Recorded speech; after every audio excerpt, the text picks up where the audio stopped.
Thank you for having me. It's humbling to be here in your community. And what I'm going to try to do is you want to fix that? Great.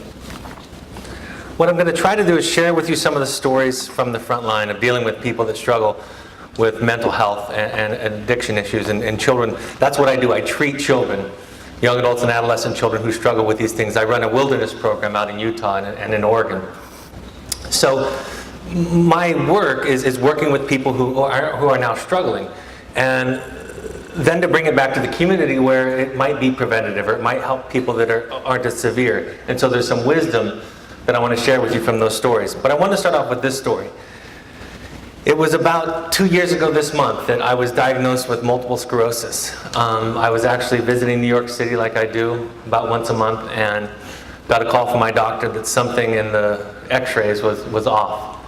And then when I got back home that I would have to take a look at it. So my wife and I went to the University of Utah and we met with the neurologist, and he knew what it was already. I had no idea. I thought it could be anything from a tumor, any kind of lesion. And he said it very matter-of-factly. He said, well, you know you have MS. And I said, we didn't know that. And it was a bit overwhelming, of course. It was a scary moment for me. My wife and I had driven to the hospital separately because we'd been doing different things during the day. And when I left the hospital, I called one person, and it wasn't my best friend, and it wasn't another member of my family. It was an acquaintance that I had, somebody that I had a relationship with, but it wasn't one of my closest friends. It was somebody whose father and brother also were diagnosed and had been living with MS for a long time. I didn't know why I called him. I think I called him because I imagined that he would know what to say, that he would understand. And he's not even 30 years old. And I called him and I told him what I had. And without a hesitation, he just said, I want you to know I love you and you're not alone. And that's what I needed to hear. And I didn't know I needed to hear that before he said it. So I want to start with this idea with you today is you're not alone. If you're struggling with your own issues, if you're struggling with parenting, you are not alone. Hopefully, in the message of my book, you'll get that feeling that I'm with you. I'm not standing up here telling you that I've got it all perfect and got it all figured out, but I know what the struggle feels like, and I can share mine with you, and I can share the struggles of the thousands of parents that I've worked with. I want to start with telling the story of a parent. With somebody, I was sitting on the mountaintop in the dirt, finishing our program with a mother, father, and son. The son had been sent to us because he had anger issues and substance abuse issues. And throughout the process, the mother was, sharing her parallel process. She was doing her own work during this time, really delving into her own work. And she sat on this hillside as we were concluding the program, saying our goodbyes. And she said her son was a football player. And she said, I just went to senior day at school. Senior day at their school is where all the seniors of the football team gather in midfield. And they call their mothers down from the stands, and they give them a rose, and then they give them a blanket that has the letter of the high school on it with their number, and they give that to their mother in appreciation for all the sacrifices that the mother had made. And of course her son wasn't there for that game. He played football, he was a major part of the team, but because of his problems he couldn't be there, he was with us. So I was anticipating, as this story concluded, to offer the mother some comfort. To tell her, that there's a loss in all of this for sure, and I'm sorry for your loss, I'm sorry for his loss. But seamlessly, she said to me, and as I watched all of those other mothers, and I know them well, and I know their sons, I felt sorry for them, that they weren't getting to have the experience that I was having with my son. And it hit me how lucky the parents are that I get to work with, that they are required because of the circumstances to ask themselves difficult questions. Most people won't show up to a parenting class, to a class on mental health or addiction or a marital class unless they're struggling. Some will. I suspect that there's some of those that are here tonight. But because of her experience, she was transformed. And that's really what my work is about. It's about the transformation of parents. I talk about in my book that parent education doesn't change children. It changes parents. And that change can have an incredible effect on the child.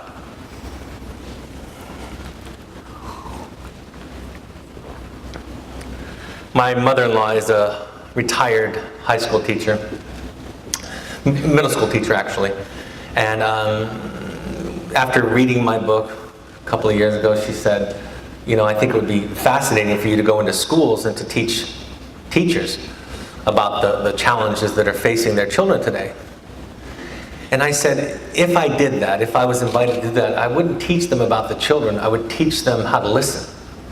Because if they can learn how to listen, the children will tell them all that they need to know.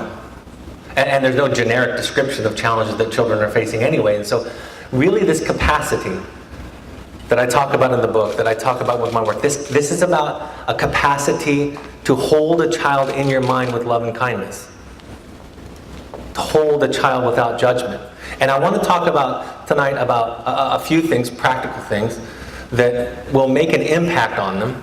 It's not a simple cause and effect, right? Because I know that, because I deal with a lot of mothers and fathers who, in their descriptions, and even in the child's description, do everything right. And still some things go wrong. There are still circumstances. But I want to talk about some things that can have an amazingly powerful impact on children. One of the most common things, like Ellie talked about, was I get the question, how can you change my child? The complaint obviously in my program is something's going wrong. So how can you change the child? And so I wrote this parenting book, and I realized I had to write a chapter on behaviorism. I had to write a chapter on changing behavior, because if I didn't, it would be missing. People would be wondering how you do it. And I want to read to you the preface of the chapter, because it speaks to this idea of capacity, this idea of listening. It says, and behavioral tools are pretty simple, by the way. Behavioral theory is pretty simple. It's pretty standard, and study after study could show the same effects on behavioral theory. But this is the idea leading into the chapter. Using behavioral tools is fine, but only if they are nested in love and awareness. And we would be wise to first listen to what the behavior is telling us before we try to change it. There's great wisdom. I was listening to a colleague talk about angry adolescents. There's great wisdom in that anger. And if our goal first and foremost is to try to get them to not be angry, for example, we're not listening. We don't have capacity. We just have an agenda that fits what we need. The rabbi was talking about time, and I want to talk about, and love, and I want to talk about love also. I've had this idea about love because I've watched people that love people abuse them. Right? I've seen parents abuse children in all kinds of horrific ways. I've seen spouses abuse each other. And still there's this feeling that they describe that they have love for them. Right? I worked with domestically violent men who beat their wives. And they describe, but I love her. If love is just a feeling, if it's just that feeling of affection, it's valueless.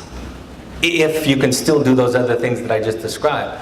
But if love is about capacity, if it's about capacity to be larger than, to be big enough for your child, then it can make a difference. In my book, I talk about this idea that it's not what you say to your children, that does have an impact, but it's deeper than that. It's not what you say to your children that becomes their internal voice. It's what you think about them. I know that's kind of a high bar, but they can sense it. Right? They can sense if they get thought of all the time as a problem. And speaking to this capacity, one of the things that shrinks our capacity is anxiety, fear. That doesn't, again, I'm with you on that. I have it too. It should inform us. But it's something that we need to take care of. Because if I give my child my anxiety, if I give them my fear, they become responsible for taking care of me. And that's not the way it should go. It's my job, it's your job to take care of them, to be there for them. And then what happens to them, this really ironic thing happens to them, is if we wire our children, right? If we wire them to be responsible for our disappointment, our feeling proud, our feeling anxious, right? If those are their responsibilities, then they go out in the world being incredibly susceptible to peer pressure. Because they can't distinguish later on in life the difference between being responsible for mom and dad's feelings and being responsible for their boyfriend's feelings, for their partner's feelings. They lose themselves in that process. So our job as parents is to develop capacity. So we do things for ourselves that are important and healthy. We go to therapy. We go to meetings. We go to classes. We do things, we exercise. We do things that take care of us so that we have the capacity to come back for the child. I was recently running a workshop where there was a piece of work where the husband was talking. We were doing a role play, and he was talking about and to his wife, who was being played by one of the other participants in this therapeutic role play. And he paused mid-exercise, and he said to me, "I think I need my wife. Is that bad? Is needing my wife bad?" And I said to him, it's not bad, it's just not love. It's okay, we all need people. Everybody needs people, and it's okay to need somebody. But don't confuse that with love, because love is a giving thing, and needing is a taking thing. And so, principally, with our children, this is a loving thing that we do, not a needing thing that we do. In her amazing book, I think one of the most important books on child development in the last 50 years, Alice Miller talks, the name of the book is called The Drama of the Gifted Child. The Drama of the Gifted Child. The giftedness of the child that she describes is not some kind of incredible intellectual mind. It's the ability of a child to read what a parent needs, to give that to them at the cost of the real self of the child. And then what ends up happening is symptoms develop, because the child still needs things. And if the child is going to sacrifice parts of themselves to make the parents happy, then the child's going to act it out. They're going to act out sideways. I talk about this all the time, this idea. There's this saying that you're only as happy as your least happy child. You know that saying? I'm proposing tonight it's insane and irresponsible. I have 4 children. One of them is here tonight. I have 4 children. I didn't know that I could love a human being as much as I love my children. So I know what that feels like. But at the same time, it's my serenity. This is what they talk about in Al-Anon and in Codependence Anonymous. My serenity, my peace of mind, my well-being is my responsibility. I sat with another family at a graduation. The mother and father, by many people's definition of the word, would be considered successful. Socially, professionally, very, very accomplished. The daughter was graduating from our program, and the daughter was sent to us because of some mild issues, some anxiety issues. She had some problems with relationship with her body and with food, and that was coming out, and she was not motivated in some of her classes. So she was with us for the summertime. And at this graduation session that we were having, the mother described it. I could tell the mother looked worn down. Circles under her eyes. You can tell she hadn't been sleeping well, and she described this to her daughter, saying, I'm so worried about you. I'm not sleeping very well. I'm not eating very well. I can't concentrate with the other activities of my life, and I'm miserable because you're not reading your summer reading. You're still struggling with your weight and some of the other issues she described that the daughter hadn't fully fixed yet. And the daughter said something, I remember it as clear as if it was happening right now. She said something very plain to the mother. She said, "What do you know about happiness?" And the mother had nothing to say. Because the mother wasn't happy. Because happiness was dependent upon how the girl was doing. That's not love and parenting, right? That's our job. And what I say to the clients that I work with, to the parents that I work with, if your children are struggling, you need more help and support. Because your children require more capacity. Some of my children require more capacity than others. My son, who was here tonight during his teenage years, required more capacity than other children. And at different phases, my children require different things of me. But that's my responsibility, not his, to take care of me. The idea that I want to talk about and kind of focus on tonight is, the idea is seeing them. Really seeing them and hearing them. A lot of adult clients will tell me, and I work with all ages, adult clients will tell me that one of the things growing up for them was that they weren't allowed to feel.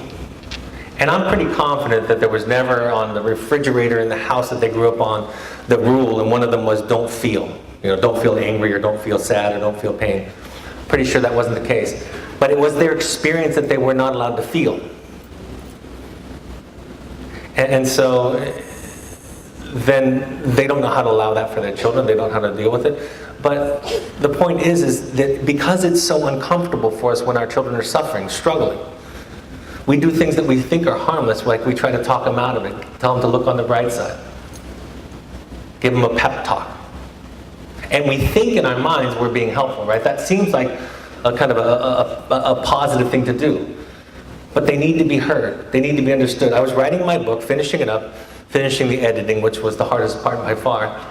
And I was on a trip with my wife and my youngest child at the time. Still is my youngest child.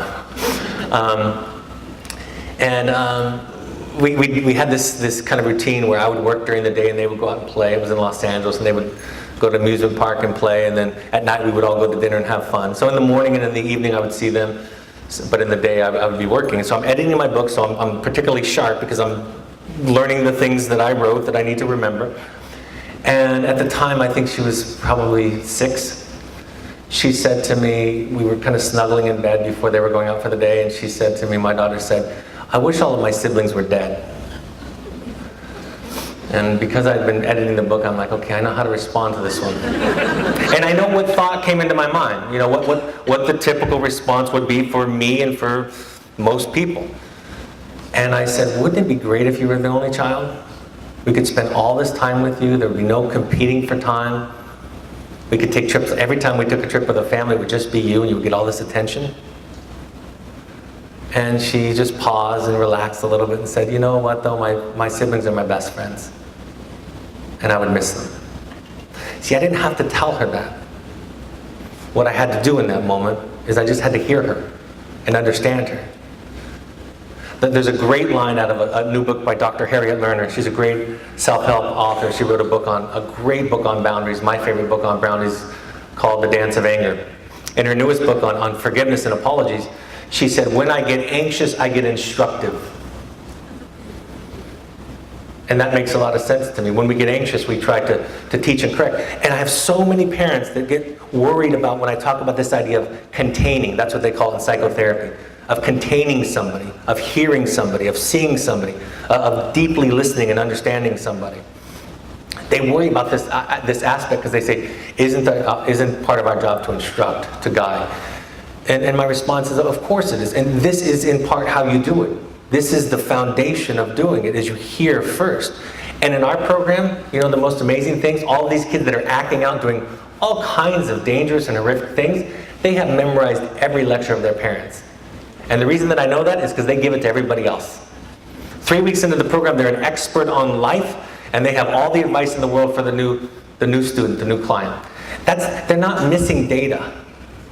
They're missing an experience of being seen and being heard. That's what, and that contribution, if you want, in my experience, and there's evidence to support it, and the research in attachment theory, in my experience, the greatest contribution you can make to a child, it has to do, of course, with time, is to hear and see them. That's what creates resilience, because when somebody is heard and seen, then they know themselves. Then when they're hungry, they eat. Then when they're tired, they sleep. Then when they don't want to go do something, they don't do it because they've been seen. And then they've experienced themselves as okay. Jessica Benjamin, a great attachment theorist, said that the only way to find oneself is to be found by somebody else. My research, my doctoral dissertation, was about studying children. We were studying them in young adulthood, but we were studying them that had gone through various traumas in their life. And we gave them over 1,200 questions, various measures. And we were looking for, was there anything that we saw most powerful at mitigating the trauma? What was the most powerful? And the trauma wasn't severe abuse. The trauma was, in this case, divorce, which is a trauma. And at least one parent had an alcohol abuse issue, right? It didn't even have to be a crazy, angry alcoholic, just that issue in the family. So we studied these two traumas, and we thought, was there anything that mitigated? And there was one question on all of it that made the biggest difference. If they identified that somebody during their childhood who was consistent got them and saw them. Here's the problem with that. It's academically fairly an easy idea to think about, but I will tell you what gets in the way of it. Anxiety and fear. Anger and frustration. In a sense, the minute that you become anxious or angry or upset, you've lost contact with the other person. You ever seen any video like this, any example like this where they show somebody going throughout their day, getting, somebody cuts in front of them in traffic, and then somebody spills coffee, and they have all these negative thoughts. And then they show the same day, but they show the thought bubbles of all the people that are cutting them off and spilling coffee on them and giving their order late. And of course, all these people are going through their own lives. I just had to tell my spouse that I got fired from my job. I just found out that my mother has terminal cancer. My son, who has a learning disability, has to be moved to a different school. And all of a sudden, what happens? You have compassion. And so that's what comes out of it. Of being able to see, that's what it feels like, is you have compassion. You understand. You still have your boundaries, but you understand. Henry Wadsworth Longfellow said, if we could read the secret history of our enemies, we would find in each story suffering sufficient to disarm all hostility. If we could see people, if we had that capacity, and that means that we have to take care of all these feelings that are uncomfortable that cause disconnection by going to our meetings, going to Al-Anon, going to therapy, whatever it is, doing our yoga, our exercise, whatever it is. We have to feed ourselves in that way, spiritually and emotionally. Then we can provide this fantastic container, which makes all the difference in the world and contributes to resiliency. My therapist told it this way. I love this story. It's kind of a poetic example. She was talking about her therapist, actually. So I think that would be my grand therapist. So my grand therapist was seeing this client over years that had grown up in rural Germany. And she would, she kind of had a free association type of therapy where the client would tell stories. And sometimes it was hard to distinguish if the story was today, here and now, or if the story was historic. And during one session, the woman was telling a story. And the therapist said, I knew that she was talking about her childhood because I could smell the river near the farm where she grew up. And I thought that was such a profound example of being seen. I asked my therapist, I said, is there anything that would cause you to disconnect from me, that you'd be so anxious in our session that you would lose connection? She said, if you came here telling me you killed your wife, I'd probably be concerned and unable to contain you. And I said, I'm glad there's a limit to this. But she did tell me one time, but if you were in love with a chicken, I would assume that you would have a good reason. I'd want to understand why. And I said, my mother would not have reacted that way for sure. So let's talk about this reaction that we have to our children. I want to give you the most simple illustration of it. If I come to you with an issue, a confession of something that I did, or something that I'm struggling with, and your response is, I immediately know you're not the person I'm going to talk to. I need to talk to somebody who's going to be able to be with it.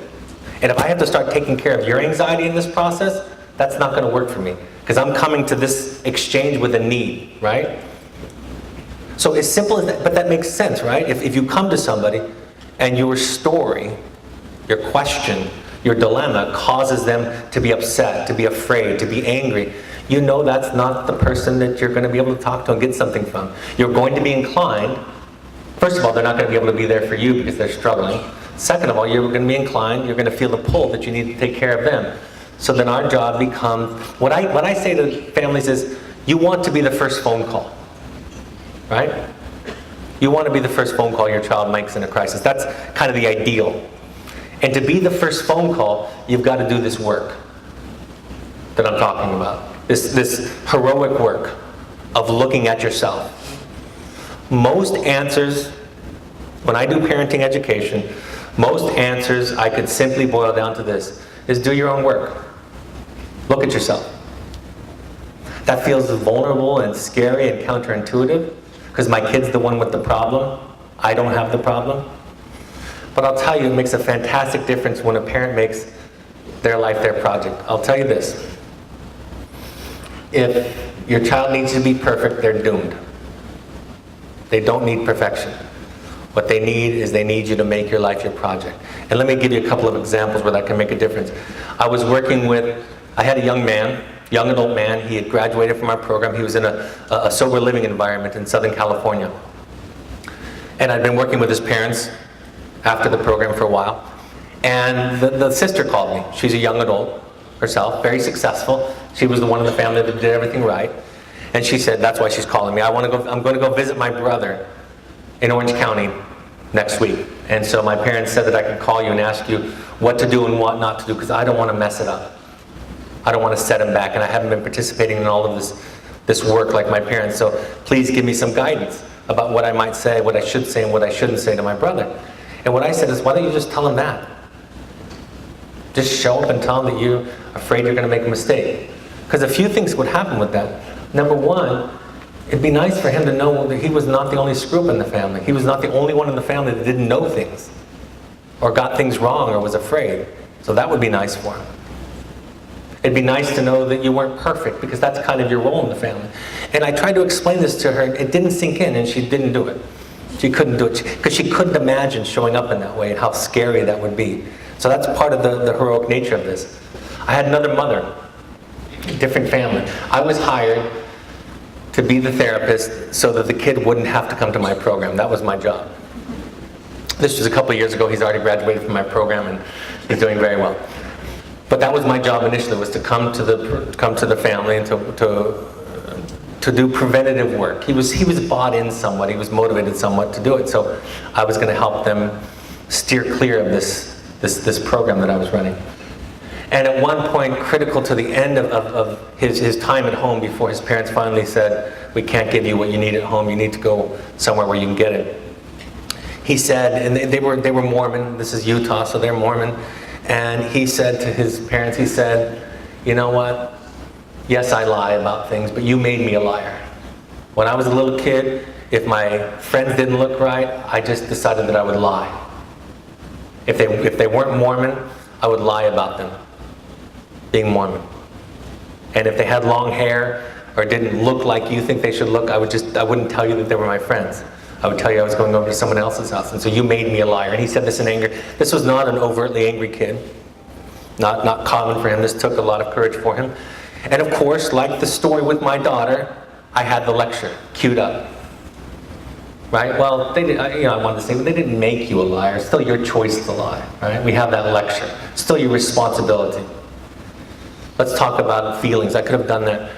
But the mother did something amazing. She just said, you're right. I did all those things, and I'm sorry.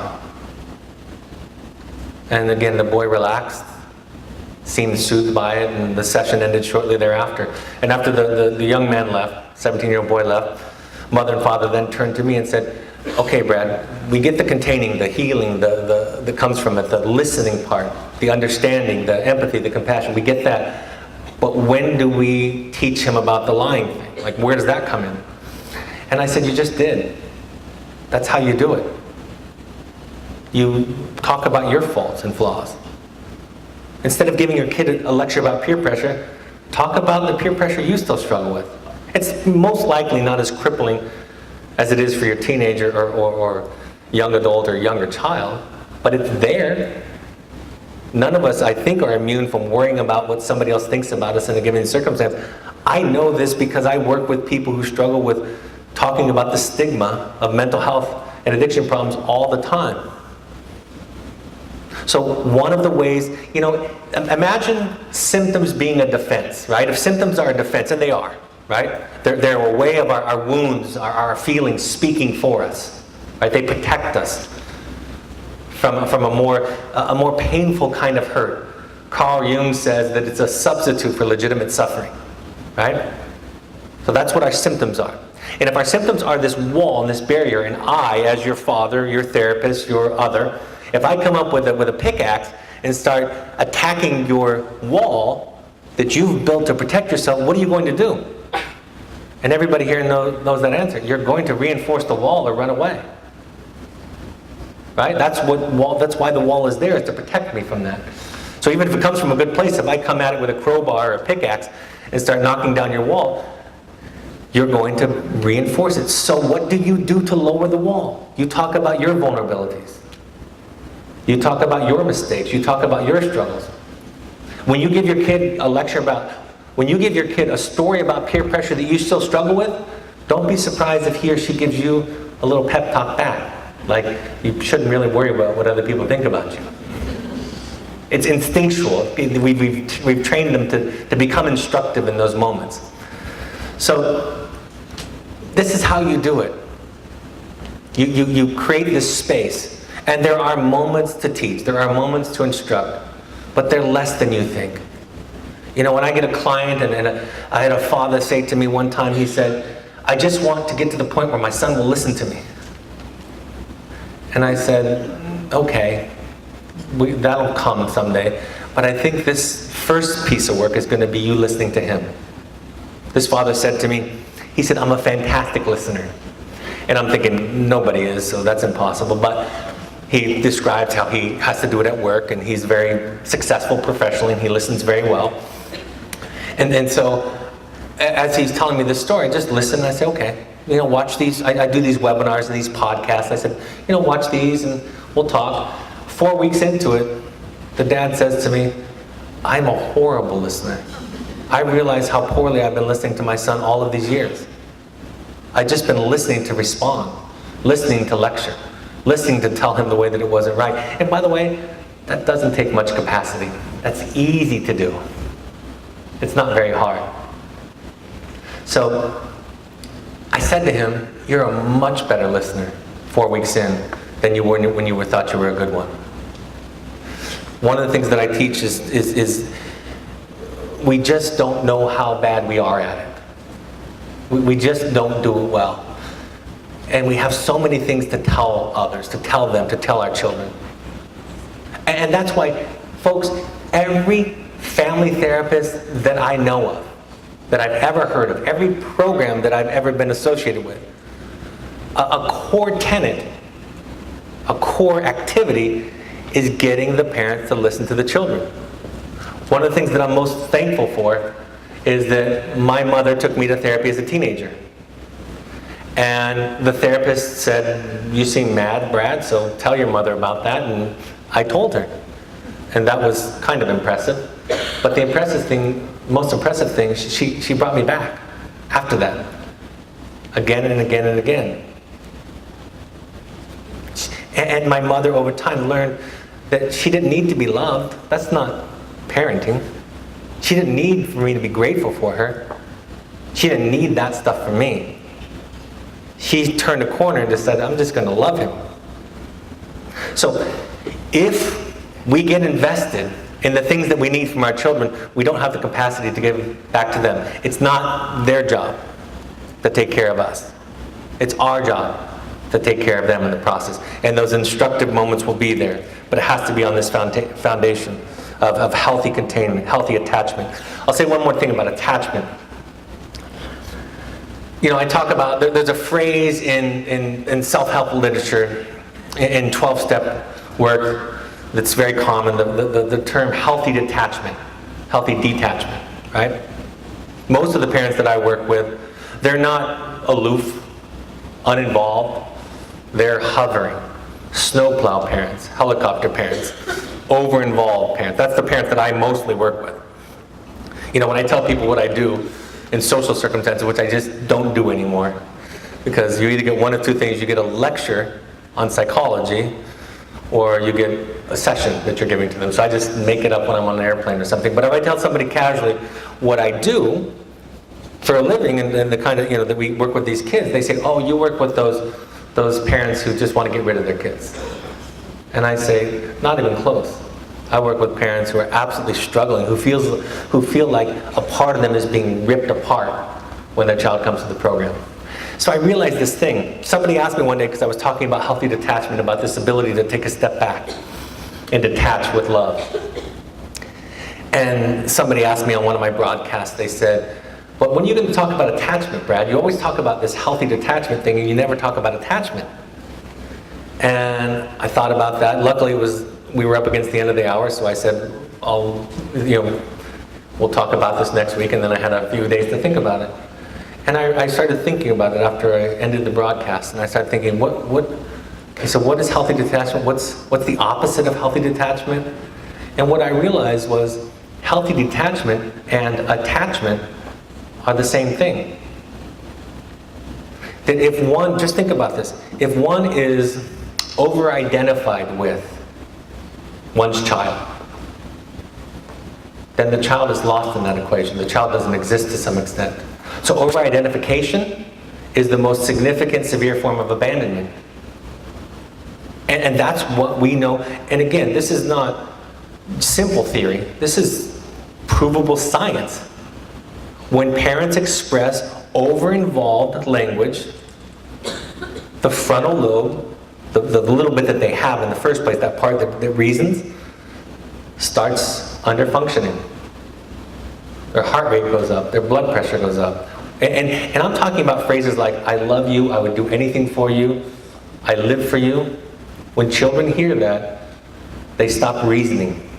They get overwhelmed by the process. So this is what I'm talking about, is a kind of attachment.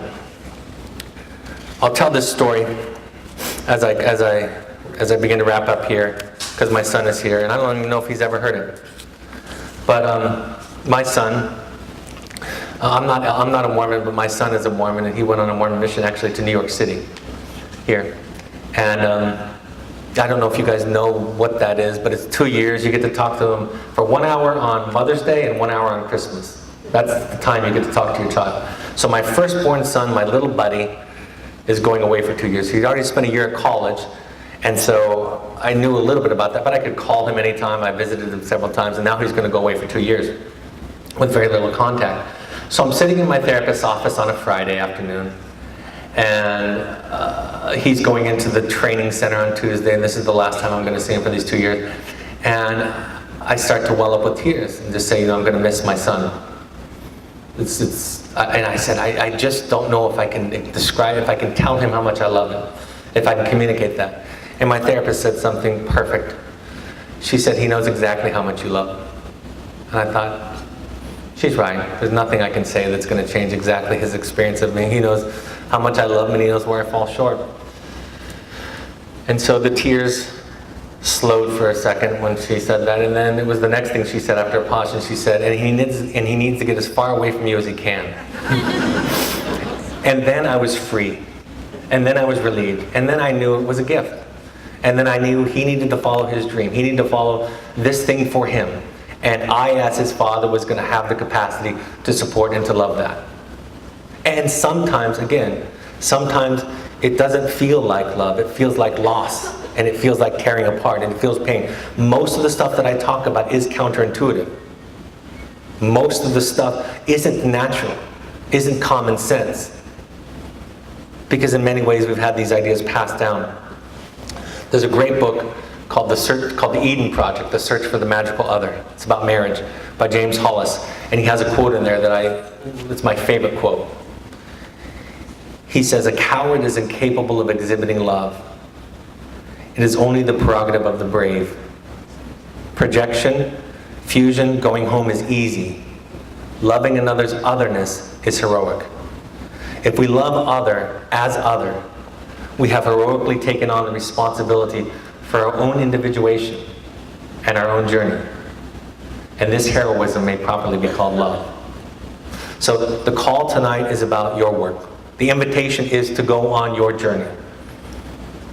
Right? I borrow a lot of principles. The title of my book is actually borrowed from Joseph Campbell. Joseph Campbell was a philosopher who studied epic stories and myths of all generations and all cultures. And he came up with this idea that he called the hero's journey, that there's this common algorithm in the stories. Star Wars was based on this. George Lucas read Campbell's book. He was working on Star Wars for 2 years. He couldn't finish it. He read Campbell's book, The Hero with 1,000 Faces, and finished it in 2 weeks. So Star Wars is that journey. And in this story, the hero or the heroine goes out to look for something. Goes out on a quest to find something.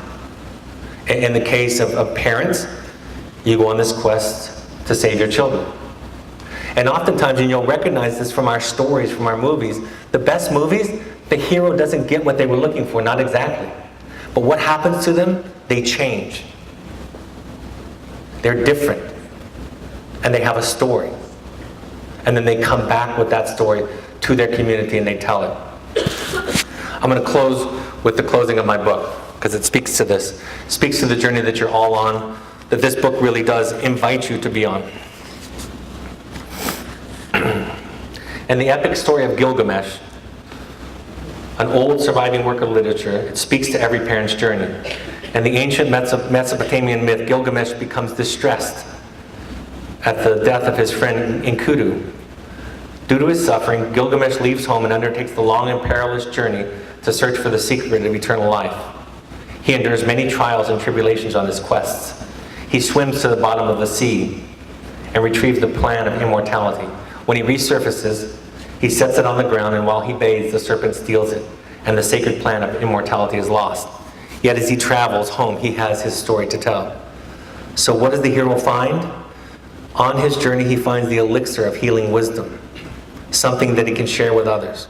We experience deep pain and develop compassion as we face the depths of our own struggles. And what we find is our story. We sit in groups, tell our stories, and listen to the stories of others. That is the message of this book. That is what I meant when I started with the question is not the question. It is our struggling children and our willingness to ask different questions that reveal our authentic selves. The hero brings back herself, a richer version, a deeper version of herself. Loving your child is something you cannot not do. You will break and bleed. Old things will die in you, and in their stead, new ones will grow. And what you will have in the end is your story. For me, even as a teacher, the elixir isn't always found in the form of words. Some of what I have gleaned on my journey is difficult to put into words. That is because it is an experience rather than an explanation. You learn something by going through it that you cannot learn any other way. My education and study have given me language, but being present on my painful and beautiful journey have carved out a place for more compassion toward myself and toward others. I am honored to sit and share some of the observations from the thousands of heroes' journeys I have seen children and parents traverse. This is my story. This is my gift. This is also the gift that the remarkable, wonderful, struggling children and parents have given me, and I in turn give it back to you. Thank you.